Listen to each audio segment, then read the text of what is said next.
کچھ political arena کے حوالے سے خبر شامل کرتے ہیں۔ پاکستان تحریک انصاف کی مرکزی قیادت خاموش ہے، لیکن پختونخوا سے گرما گرم سیاسی بیان بازی ہو رہی ہے۔ کوہاٹ میں پی ٹی آئی کے جلسے سے وزیر اعلیٰ خیبر پختونخوا سہیل آفریدی نے خطاب کیا۔ انہوں نے کہا کہ بانی پی ٹی آئی کی کال پر اگلا مارچ اسلام آباد کے ڈی چوک کی جانب ہوگا۔ پارٹی اور اتحادی اس کے لیے تیار ہو جائیں۔ ادھر محمود مولوی اور عمران اسماعیل نے نیوز کانفرنس میں پی ٹی آئی کو مشورہ دیا کہ وہ مفاہمت کی بات کریں، مزاحمت کی نہیں۔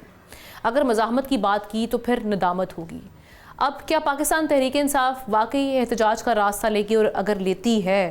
تو اس کے سیاسی اور سیکیورٹی امپلیکیشنز کیا ہو سکتے ہیں، اور کیا حکومت اس کے لیے تیار ہے؟ کس طریقے سے معاملات آگے بڑھیں گے؟ ہمارے ساتھ احتشام الحق صاحب موجود ہیں، ان سے خبر اور تجزیہ دونوں لیتے ہیں۔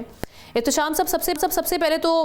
یہ کیا کوئی پریشر ٹیکٹک ہے؟ کیونکہ گورنمنٹ بھی ہم دیکھ رہے ہیں کہ وہ ملاقاتوں پر پابندی والا معاملہ کافی اب طوالت اختیار کر چکا ہے۔ اس کے بعد وہاں سے ہم دیکھ رہے ہیں کہ پی ٹی آئی کی مرکزی قیادت تو خاموش ہے، لیکن کے پی والے گرم جوش ہیں۔ اب یہ کیا واقعی ڈی چوک کی جانب جانا چاہ رہے ہیں یا جائیں گے؟ آپ کو کیا دکھائی دے رہا ہے؟ کیا خبریں ہیں؟ دیکھیں، بنیادی طور پہ جو سوال اٹھایا جا رہا ہے وہ یہی ہے کہ جی کس طریقے سے یہ ایونچولی پارٹی کی لیڈرشپ فیصلہ کرتی ہے کہ انہوں نے کیا کرنا ہے، احتجاج کی طرف جانا ہے، بات چیت کی طرف جانا ہے، کن لوگوں کو استعمال کرنا ہے۔ آپ دیکھیں جس طرح چکزئی صاحب سامنے آ گئے ہیں، اور پھر علامہ ناصر ہیں جو پارٹی کے نہیں ہیں، پی ٹی آئی کے، ان پہ ہی تخیہ کیا جا رہا ہے کہ وہی لے کے چلیں گے معاملات کو۔ ان سے ہی توقع کی جا رہی ہے کہ وہی کوئی احتجاج کا سلسلہ، تحریک کا سلسلہ شروع کریں گے۔ تو وہاں سے بھی ان کے پارٹ پہ جو خبریں ہیں وہ بھی یہی بتاتے ہیں انڈائریکٹلی، جو ہمیں پتہ چلتا ہے کہ جی پارٹی کی اپنی لیڈرشپ، آپ نے دیکھا کہ انہوں نے صوبائی صدور جو ہیں ان میں تبدیلی کی ہے، ان میں وہی وہاں پہ یہ بتانا چاہ رہے ہیں کہ جی کس طریقے سے ہم نے وہاں پہ تبدیلی لے کے آنی ہے۔ اس میں جو اب کرنے کی ضرورت ہے نا، وہ سمجھنے کی ضرورت ہے کہ 23 رکنی کمیٹی 40 رکنی کمیٹی کے بجائے جو بنائی گئی ہے اس میں ہارڈ لائنر کو ایک سائیڈ لائن کیا گیا ہے، ان کو نکالا گیا۔ ان میں اگر اجازت دیں آمنہ، دیکھیں ان میں عارف الوی نہیں ہے نئی کمیٹی میں، اس میں شاہ فرمان نہیں ہے، عاطف خان نہیں ہے جو بڑے قریبی عمران خان کے لوگ ہیں، شرام ترکزئی نہیں ہے، شندانہ گلدار اس میں نہیں ہے، حماد اظہر نہیں ہے، میاں اقبال نہیں ہے، قاسم سوری نہیں ہے، زرتاج گل نہیں ہے، علی ظفر نہیں ہے، اعظم سواتی، اس کے بعد اعظم فیصل یوسف زئی نہیں ہے، گنڈا پور نہیں، زلفی بخاری، شہباز گل اور مراد سعید، یہ لوگ نہیں ہیں جو آئے ہیں پارٹی میں نا۔ ان میں جو رکھے گئے ہیں ان میں ظاہر ہے سہیل آفریدی ہیں، ان میں محمود چکزئی، علامہ ناصر ہیں، بیرسٹر گور ہیں، اسد کیسر ہیں، عامر ڈوگر ہیں، فوزیہ ہے، شوزب ہیں، کنول شوزب ہیں، عمر ایوب ہیں، شبلی فراز ہیں۔ تو اب جو اطلاعات ہیں وہ میں تو یہی پتہ چل رہا ہے جو خبریں اندر سے آتی ہیں ان کی، وہ کہ جی اب ایک طرف تو اگرچہ اب آپ نے دیکھا کہ مرکزی قیادت آپ ہی کہہ رہی ہیں خاموش ہے، اور سہیل جو ہے نا آفریدی وہ بات کر رہے ہیں، باقی صدور جو ہیں، باقی جو پنجاب میں لوگ بیٹھے ہوئے ہیں وہ کوئی بات نہیں کر رہے، کے پی میں نہیں کر، سندھ میں نہیں کر رہے، بلوچستان میں نہیں کر رہے، انہی کی طرف سے اس طرح کے بیانات آتے ہیں۔ ان میں بھی آپ دیکھ لیں بڑی زیادہ آمنہ کنٹرڈکشن ہے۔ اب انہوں نے کہا کہ اسلام آباد میں جائیں گے یا ہماری لاشیں آئیں گی، کفن لائیں گے، اور یا ہم تبدیلی حقیقی آزادی لے کے آئیں گے۔ آپ کو یاد ہوگا عمران خان صاحب ریکارڈ پہ وہ کہہ چکے ہیں کہ اسلام آباد آنے کی ضرورت نہیں۔ یہ بار بار علیمہ بی بی سے سوال کیا گیا پچھلے دنوں، تو انہوں نے یہی کہا کہ نہیں مجھے انہوں نے کہا کہ ٹھیک ہے اسلام آباد آئیں۔ تو دیکھیں یہ بہت زیادہ کنفیوژن ہے، پرسسٹ کر رہا ہے جس کی وجہ سے جو عام لوگ ہیں ان کے، اور جو ووٹرز ہیں یا سپورٹرز ہیں، جو کارکن ہیں، ان کے درمیان ان کو جو سمجھ نہیں آ رہی کہ ہمیں کس طرف جانا ہے، کیا کرنے کی ضرورت ہے۔ تو میرا خیال ہے یہ ایک تو پھر سر اس پہ حکومتی سائڈ پہ ذمہ داری یہ عائد ہوتی ہے احتشام صاحب کہ وہ ملاقات والا جو ہم دیکھ رہے ہیں سلسلہ، جو اس میں ایک بریک ہے یا کٹ ہے، وہاں سے شاید جو، کیونکہ اوبویسلی ہم سب جانتے ہیں عمران خان صاحب کی جانب سے جو لائن آتی ہے اسی پہ چلنا پڑتا ہے پوری پی ٹی آئی کو۔ سو وہاں سے جب ملاقات بحال ہوگی تو کچھ معاملات سمجھ میں آئیں گے کہ کیا واقعی ان کی طرف سے کال دی گئی ہے۔ حکومتی جو رویہ ہے یا ذمہ داری ان پر عائد ہوتی ہے وہ کب بدلے گا؟ دیکھیں آمنہ وہ تو نہیں بدلے گا۔ دیکھیں پاور پالیٹکس میں رویے نہیں بدلا کرتے، وہاں تو آپ دیکھ لیں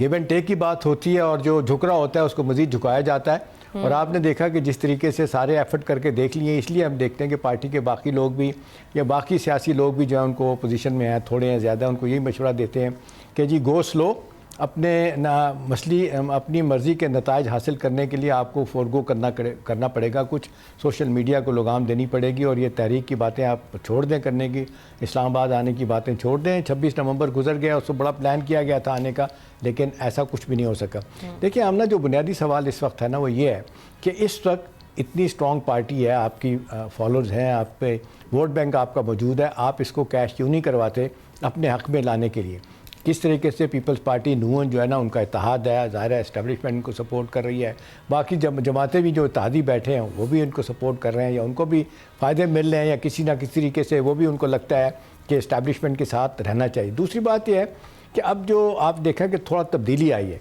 अभी सुहेल अफरीदी साहब ने जो नई लाइन ली है ना आमना, अभी वो डायरेक्ट इस्टेब्लिशमेंट के बारे में नहीं बात कर रहे, वो बात कर रहे हैं मरकज़ी हुकूमत के ख़िलाफ़ और अदलिया के ख़िलाफ़ बातें कर रहे हैं, उनको तनकीद का निशाना बना रहे हैं। तो सवाल यही है कि अब इससे क्या कुछ फ़र्क पड़ेगा। अब गंडापुर के करीबी लोग कहते हैं कि मैं भी चाहता था कि तरीके से मामला हल किया जाए और मैं चाहता था कि कोई रास्ता निकाला जाए। जो अभी आप सुहेल अफरीदी साहब की लाइन की बात कर रहे हैं कि उनमें उन्होंने इतनी हार्ड लाइन नहीं ली हुई, वो बड़े तरीके से मामला को देख भी रहे हैं। इस सब को देखते हुए क्या अब जो गवर्नर रूल वाला एक फ़ैसला है या इस बारे में जो बातें हो रही थी या कोई इस बारे में कुछ गौर फिक्र किया जा रहा था, उसमें कुछ कमी आएगी या फिर आप समझते हैं कि आने वाले दिनों में ये इसी जानिब जाएंगे? देखिए आमना, वो ऑप्टिक्स की हद तक तो है, एक पीटीआई को मैसेज देने वाली बात थी कि इवेंचुअली अगर आप बिहेव नहीं करेंगे तो हमारे पास गवर्नर रूल लगाने की एक प्रोविज़न है। वो भी इतना आसान नहीं होता। देखें ना, गवर्नर रूल लगाने के लिए आपको सूबाई असम्बली जो है ना उसकी इजाज़त लेनी पड़ती है, वहाँ से परमिशन लेनी पड़ती है, फिर आप मरकज़ में आते हैं, फिर कौमी असम्बली में इशू जाता है, इतनी आसानी के साथ नहीं होता। तो ये दिखाने के लिए डेफिनेटली है और मेरी तरह तो यही है कि हुकूमत का कोई इरादा नहीं है गवर्नर रूल लगाने का, लेकिन ये बात ज़रूर है कि उनके यहाँ परेशानी है, ख़ास तौर पे अफ़गानिस्तान के हालात देखते हुए जिस तरीके से केपी की हुकूमत जो है ना वो जिस अंदाज से तवक्को की जाती है उनके साथ ताउन करेगी और जिस तरीके से उनकी मुलाकात हुई, आपने देखा पिछले दिनों ये शहादतें हुई हैं दहशतगर्दी के हवाले से, वहाँ पे जनाज़ों में सुहेल अफरीदी ने शिरकत किया है, कोर कमांडर के साथ खड़े हुए हैं, उस हद तक तो तब्दीली आई है। लेकिन और आपने देखा पहले जरगा भी बुलाया था, सारी सियासी जमातें भी गई थी कि अलहदा फ़ैसले करेंगे, अब थोड़ा सा उससे पीछे तो ज़रूर हटे हैं। अब लोग उनको यही कह रहे हैं कि भी देखें इस तरह आपके अहदाफ हासिल नहीं होंगे, आपको बाकी सियासी जमातों के साथ चलना पड़ेगा। और दूसरी तरफ हमने ये बात की जा रही है कि जो अपने महमूद अचकज़ई साहब का स्टाइल है काम करने का, वो धुआंधार तकरीरें ज़रूर करते हैं, लेकिन आपने देखा कि वो भी एक ज़माने में आप देखा नवाज शरीफ का ज़माने में उनके भाई वहाँ पे बलूचिस्तान के गवर्नर थे, उनके भाई और शहजाद अजीज़ कैबिनेट पे भी थे और इम्पॉर्टेंट जगहों पे उनको लगाया गया था, तो वो भी गिव एंड टेक करते हैं। बयानबाजी अलहदा बात है, लेकिन जब सीरियस बात होती है तो वो कहते हैं कि इस तरह बात नहीं बनेगी। मेरी इत्तला ना ये है कि उन्होंने बड़ा वाज़े तौर पर PTI को कहा है कि आपकी तंजीम साजी इतनी ठीक नहीं है, आपका पंजाब ख़ास तौर पे खामोश होकर बैठा हुआ है, तो तहरीक नहीं चल सकती। इन हालात में सख्तियाँ होंगी, मुश्किलात होंगी और सिग्नल दे दिया गया है। और जिस तरह आपने देखा राना सनाउल्लाह कहते हैं करके देख लें, फिर आपको बताएंगे आपका 26 नवंबर से ज़्यादा बुरा असर करेंगे, तो ओपनली कहते हैं वो। तो मेरा ख्याल है अब अचकज़ई साहब को आगे जो रखा गया, अगर एक बात ये भी कही जा रही है, अचकज़ई साहब ने प्राइवेटली ये भी हमने सुना है, बात की गई कि मैं कुछ चीज़ें अगर तय करवा लेता हूँ, मैं बात कर लेता हूँ कुछ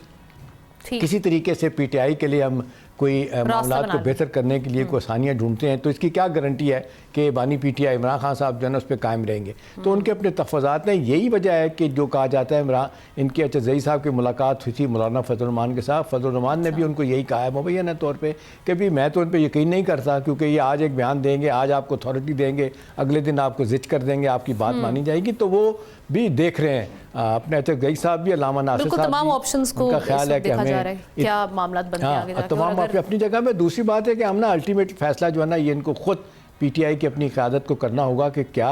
ये सख्तियाँ इतनी बर्दाश्त करनी है। देखें ना, लोग तो फिर कहते हैं कि जब आप हुकूमत में थे तो सारे लोग, आपने भी पता, ये टिट फॉर टैट तो हमेशा से होता चला आया है। अब अगर आप कुछ ढूंढ रहे हैं, जिस तरह सिल्वर लाइनिंग अब मरकज़ में पीपल्स पार्टी ने तलाश की थी, मुश्किल वक्त में PMLN ने की थी, वही मशवरा इनको दे रहे हैं। अब किस हद तक मशवरा माना जाता है ये देखने वाली बात है। रास्ता निकलता है, बात हमने इस हवाले से ये है, बिल्कुल हाँ, पार्टी के जो लोग हैं ना वो ये कह रहे हैं कि अचकज़ई को फ्री हैंड दे दिया जाए तो शायद वो रास्ता निकालने में कामयाब हो जाए। लेकिन दूसरी तरफ हार्ड लाइनर वो कहते हैं, अगरचे हमने देखा कि हार्ड लाइनर को निकाला भी गया अपना पॉलिटिकल कमेटी से, लेकिन कुछ लोगों के बारे में कहा जा रहा है कि इमरान खान को यही मशवरा देते हैं कि आप इसी तरह सख्त रवैया रखें। आपने देखा जिस तरीके से काजी अनवर साहब ने रिज़ाइन किया है, बड़े इंपॉर्टेंट आदमी है, वकील हैं, मशहूर, उन्होंने कहा मुझे जिच किया गया, हलीमा बीबी ने मुझे बेइज्जत किया, तो वो पार्टी से रिज़ाइन करके चले गए। तो अगर लोगों की अगर ये सूरत हाल आमना होगी, पार्टी की लीडरशिप में टॉप लेवल के लोग, वो बड़े इंपॉर्टेंट आदमी थे काजी अनवर साहब, वो बेचारे जिस तरीके से रोते हुए उन्होंने इस्तीफ़ा दिया है, अगर यही रवैये रखे जाएंगे तो मेरा नहीं ख्याल कि PTI अपने लिए कोई रास्ता निकाल सकती है कि किस तरीके से उन्होंने। Right, thank you so much Ehtesham साहब for your insightful analysis. Subscribe करें और बेल दबाएं ताकि कोई खबर रह न जाए।